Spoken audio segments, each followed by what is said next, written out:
السلام عليكم ورحمة الله وبركاته. اللهم افتح بيننا وبين قومنا بالحق وأنت خير الفاتحين.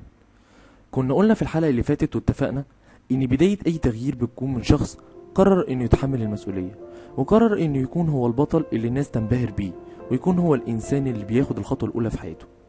على فكرة مش لازم إنك تغير المجتمع كله عشان تبقى إنسان مؤثر وإنسان له قيمة في المجتمع. أنت لو قررت إنك تغير صفة سيئة فيك حتى لو كانت بسيطة فده في حد ذاته تغيير. المهم إنك تاخد الخطوة الأولى وتتوكل على الله. وانت بعد ما بقيت انسان مبادر وحددت هدفك او الحاجه اللي انت عايز تغيرها وقررت انك تكون انسان متحمل المسؤوليه، لازم تحدد مكانك وتعرف انت فين بالظبط. يعني ايه تحدد مكانك؟ يعني تعرف نفسك، يعني تعرف انت كشخص ايه المواهب والمهارات اللي ربنا اداها لك، وايه الصفات والمهارات اللي المفروض انك تكتسبها علشان تقدر توصل لهدفك وتحقق التغيير المنشود واللي بتحلم بيه ده. وعلشان كده اول خطوه في انك تعرف نفسك هي انك تعرف كنزك. ربنا ما خلقش ناس مبدعه ومؤثره وناس تانية تقف تتفرج عليهم. حاشا لله ان ربنا يكون خلق حد ملوش قيمه. كل واحد فينا هو انسان مبدع حتى لو في حاجه بسيطه جدا، بس انت ربنا خلقك مبدع، خلقك علشان تعمر وتبدع في الكون ده. واي حد بيقول انا انسان عادي او انسان مش متميز او ما عنديش مهاره اقدر بيها اكون انسان ليه قيمه ودور في المجتمع، بقول له انت غلطان.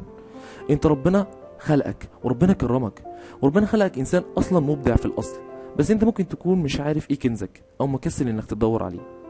والانسان المبادر واللي تحمل المسؤوليه لازم يسيبه من الكسل ويحاول يكتشف ايه الصفات والمواهب اللي ربنا اداها علشان يبقى انسان مبدع ويبقى انسان مؤثر في المجتمع. وافتكر دايما انك انسان له قيمه، وده مش كلامي، ده كلام ربنا سبحانه وتعالى اللي قال: ولقد كرمنا بني ادم وحملناهم في البر والبحر ورزقناهم من الطيبات وفضلناهم على كثير ممن خلقنا تفضيلا. انت انسان مكانتك كبيرة عند ربنا، بس انت حاول تتعرف على نفسك اكتر. الخطوة التانية بعد ما عرفت كنزك هي انك تثق في نفسك، لان الانسان اللي عرف كنزه وعرف ان ربنا اداله مواهب يقدر بيها يغير اي حاجة هو عايزها بيبقى انسان واثق في نفسه، واثق في قدراته، واثق في الله سبحانه وتعالى.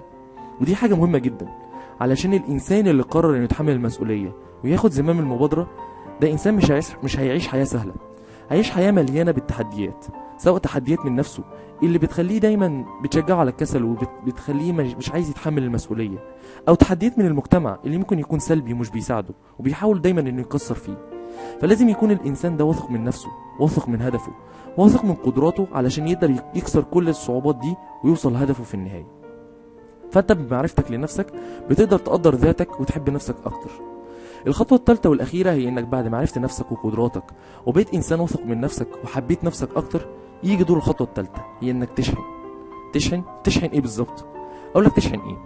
تشحن نفسك بالخبرات والمهارات اللي ممكن تكون محتاج إنك تتعلمها علشان تقدر توصل لهدفك في النهاية. ولازم إنك تتعلمها علشان تبقى إنسان متطور، إنسان بيقدر يواكب التغيرات والتحديات اللي ممكن تقابله في الطريق وهو بيحاول إنه يوصل لهدفه. فعلشان كده خليك دايما فاكر ومؤمن بنفسك وما تستقلش بيها. حق نفسك عليك انك تطلع الابداع اللي موجود فيها وانك تتعرف عليها اكتر وتحبها اكتر. انت ربنا ما خلقكش عبث، انت ربنا خلقك علشان تحقق هدف سامي في الدنيا دي، وعلشان تحققه لازم تعرف نفسك اكتر وتعرف انك انسان مبدع. والسلام عليكم ورحمة الله وبركاته.